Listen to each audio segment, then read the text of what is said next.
My sister didn't wait for dessert.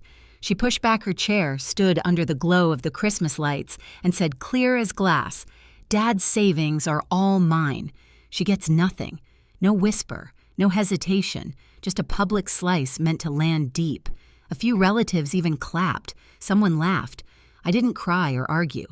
I just turned to my father, watching his smile die in real time. "Dad, should I tell them what you told me?" His face drained. Sienna's voice snapped sharp and panicked. "Told you what? Before I tell you the rest, tell me where are you listening from, so I know I'm not alone. And when you've heard my story, tell me what would you have done in my place." My name is Nora, and for as long as I can remember, I've learned how to take up as little space as possible in my own family. I work in a creative field in Seattle, quiet, steady work that lets me build things with my hands, things that don't yell over me or talk down to me. Out here in my small apartment overlooking the gray city streets, life feels calm, predictable, mine. It wasn't always like that. Growing up in my parents' house I lived in, the glow of a Christmas tree that looked warm but never felt warm. My mom, Elaine Sharp, decisive, always certain. She was right. Liked to say, Sienna, my older sister, was born dazzling. I was the strong one, which in our house meant the child expected to need nothing. If Sienna wanted something, it appeared. If I wanted something, I learned to let it go. My dad, Thomas, wasn't cruel. Just quiet. Too quiet. His silence wrapped everything, especially when Mom's favoritism cut deeper than she realized, or maybe exactly as much as she intended. When I was about 8, I remember wandering into his study and seeing him close a small savings book so fast the pages snapped. He knelt beside me and whispered, "Your share will be safe, sweetheart. No one can take what's meant for you." At that age, I didn't understand why he needed to say it like a secret. Almost a decade later, at 17, I understood too well. I heard my parents whispering in the kitchen, my mom urging my dad, hesitating about giving everything they'd saved to Sienna because she'll need it more. My name wasn't angry on their tongues, just absent, which somehow hurt more. Even now, years later, stepping into their house for Christmas felt like stepping into a museum of old wounds. The familiar living room glowed with garlands and warm bulbs, but the air carried that tight, brittle tension I'd grown up breathing. Sienna swept through the room like she owned the holiday itself, dressed in something expensive, her voice bright as she told a cousin about her wedding plans. My mom hovered closely behind her, nodding, proudly touching her arm, turning her name into a spotlight. "Seattle must keep you busy," Mom said when she finally noticed me, her smile soft but her eyes already drifting back to Sienna. "You've always managed on your own. Some people don't need as much help." Translation: Sienna needs everything. You need nothing. My dad offered me a quick, strained nod from across the room. A few days earlier, he had called me just before dinner, voice unsteady, saying, "There's something I need to tell you before Christmas." But before I could ask what, he hung up. And tonight he hadn't said a word about it. I felt it in my chest, a shift, a warning. Something was coming, something big. Dinner started the same way it always did in my family. Too many side conversations, too many people talking over one another, and the kind of laughter that felt just a touch too loud, like everyone was trying to prove something. I slid into my seat near the end of the table, the spot where I'd always ended up, as if the arrangement had been assigned the day I was born. Sienna sat at the center exactly where the chandelier light hit her hair just right. She loved that seat. She loved moments built around her. Tonight was no different. I watched her adjust the napkin on her lap with that effortless entitlement she'd perfected since childhood. Dad helped us lock in the venue, she told an aunt, her voice floating down the table. And he's covering the bigger expenses. It's going to be perfect. The aunt smiled at her the way people smile at a bride-to-be, soft, shallow, unquestioning. Mom, sitting beside Sienna, added, "When a child is chosen for something great, the whole family rises with her." She didn't look at me when she said it. She didn't have to. I felt the shift, then the first curl of heat in my chest. Not anger, not yet, just recognition. This pattern. This choreography. I knew every step. Thomas, my dad, sat across from me pushing food around his plate. When our eyes met, He looked away quickly, like eye contact might expose him. It brought back another memory: Sienna at 15, crying because she didn't get the lead in the school musical. Dad fought, the director demanded they reconsider, and somehow Sienna walked into rehearsal the next day with the solo. I'd been standing next to him when he said, "Some kids need a little more help to shine." I had wanted to ask, "And what do I need?" But I never did. Tonight I saw that same expression on his face, the nervous twist in his mouth, the guilt he pretended wasn't there. "So Nora," Mom said, passing the bread but not actually offering it. "Still working on those creative projects in Seattle." I almost laughed. Creative projects? As if my career were a hobby I played with between real adult responsibilities. "I am," I said. "Work's been steady." Mom nodded, clearly uninterested, already turning back to Sienna. "Some people just know how to build a future. It's a gift." The words landed with a familiar sting. They were never about my future. They were always a prelude to praising Sienna's. Dad cleared his throat, suddenly a small, brittle sound. For a moment I thought he might finally bring up the phone call, the "something I need to tell you." But he only adjusted his fork and said nothing. Then I heard the faint clink of glass. Sienna lifted her flute of champagne and tapped it lightly with her ring. The entire table quieted. Even the chatter in the kitchen seemed to pause. She smiled a polished, confident smile she'd practiced for years. "I have an announcement," she said, eyes gleaming. "A big one." A cold line ran down my spine.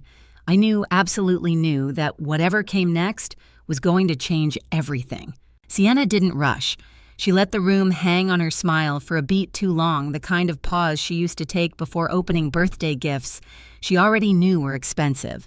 She enjoyed anticipation, the way people leaned toward her, not realizing they were being pulled like strings. "Well," she said, finally lowering her glass just enough to keep the spotlight. "Some of us were chosen for a reason." My stomach tightened. I'd heard versions of that line my entire life, but tonight it carried a sharper edge. She continued talking about her wedding, the costs, the plans, the investments Dad believes in. Every word was a reminder that Thomas, my father, had been spending more on her future than he ever acknowledged to me. I watched him shrink in his seat, shoulders curled inward, as though he knew what was coming and wished he could disappear before it arrived. Mom clasped Sienna's hand dramatically. "Sweetheart, you deserve everything coming your way. You've always been the one willing to step into something bigger." The implication was clear. I'd never been bigger, just unnecessary. A quiet hum built in my ears, not anger yet, but the beginning of something solidifying, something that had been waiting for the right moment. I took a slow breath, grounding myself. I wasn't the same girl who overheard whispers in the kitchen at 17. I wasn't fragile or unsure anymore. I was the woman who had sat across from Ms. Reeves just days ago, reviewing notarized documents, signed transfers, and the legal protections Thomas had asked to put in place protections for me.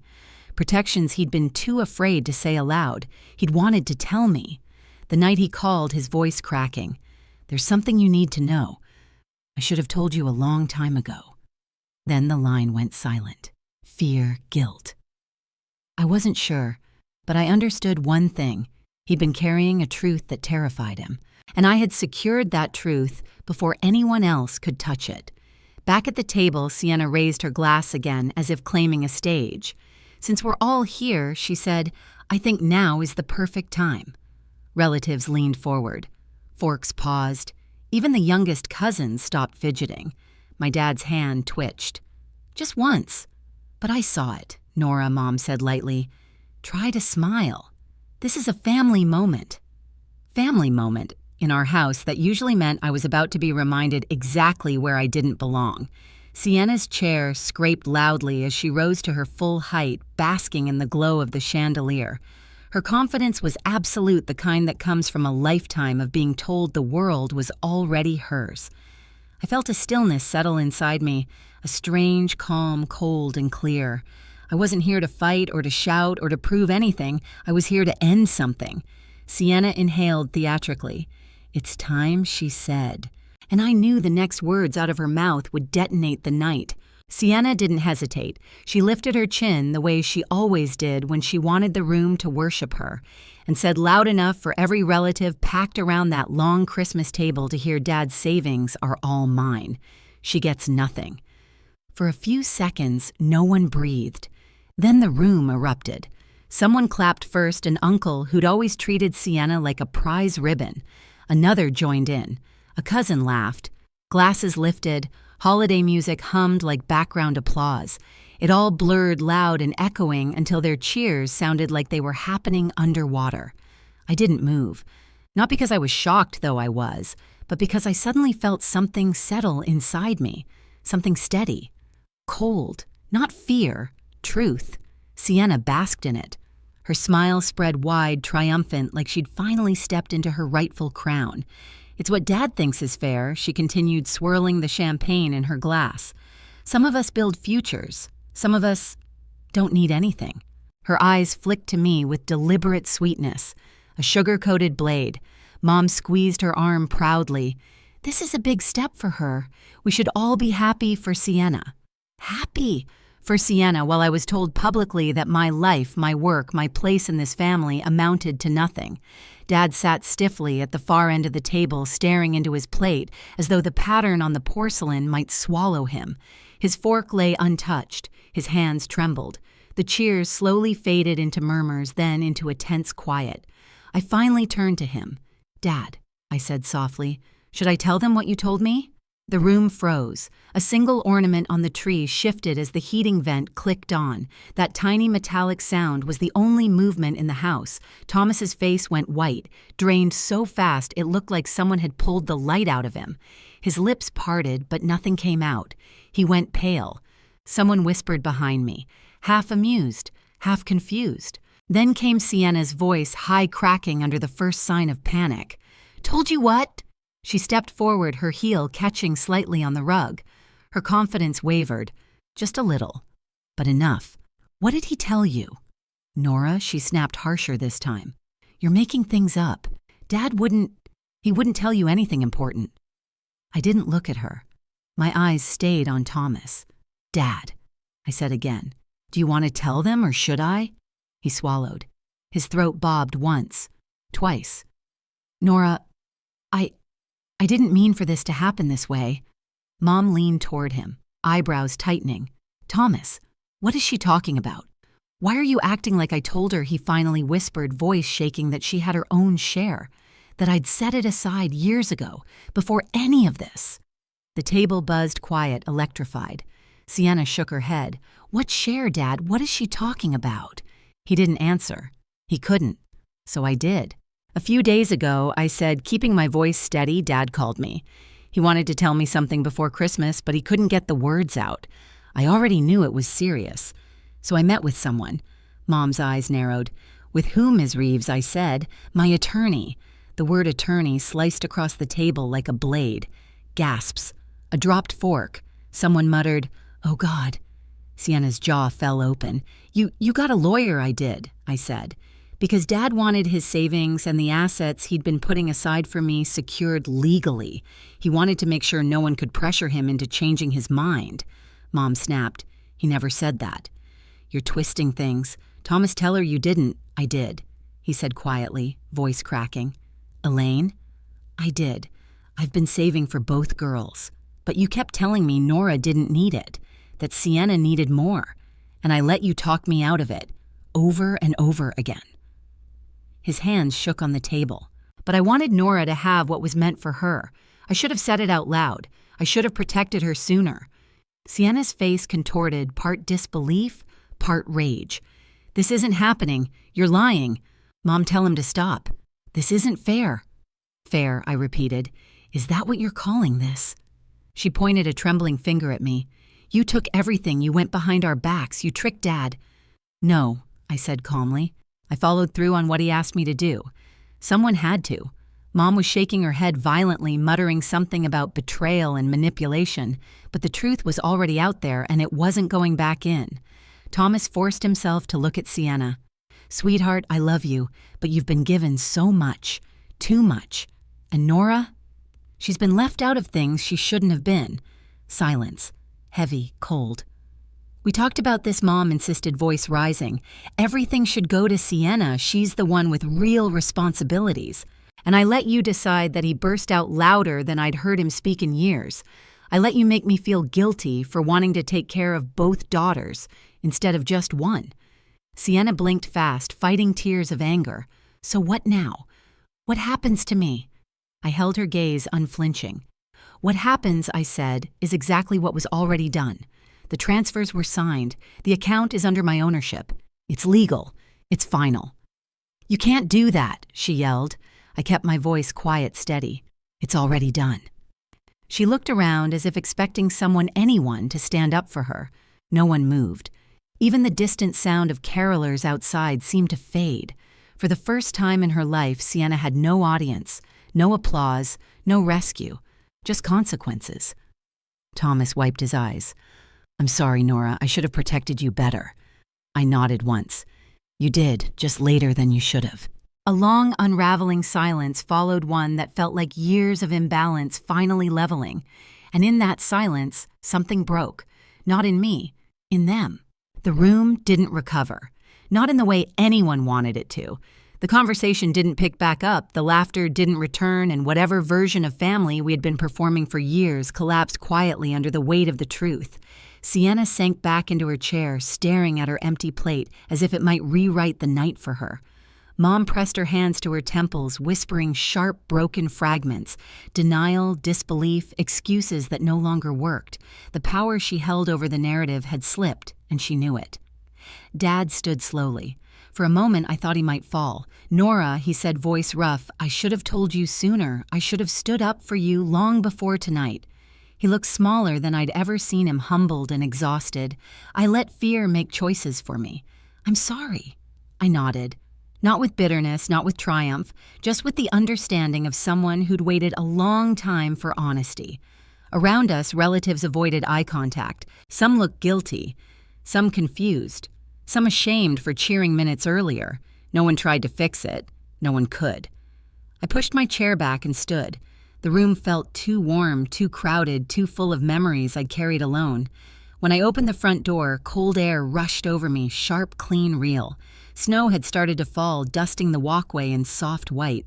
Behind me, I heard Dad murmur my name, but I didn't turn around. For the first time in years, I wasn't leaving that house defeated. I wasn't running. I was walking out with what was mine, my share, my truth, and a future that didn't require their permission. I've learned something since that night. Justice doesn't always roar.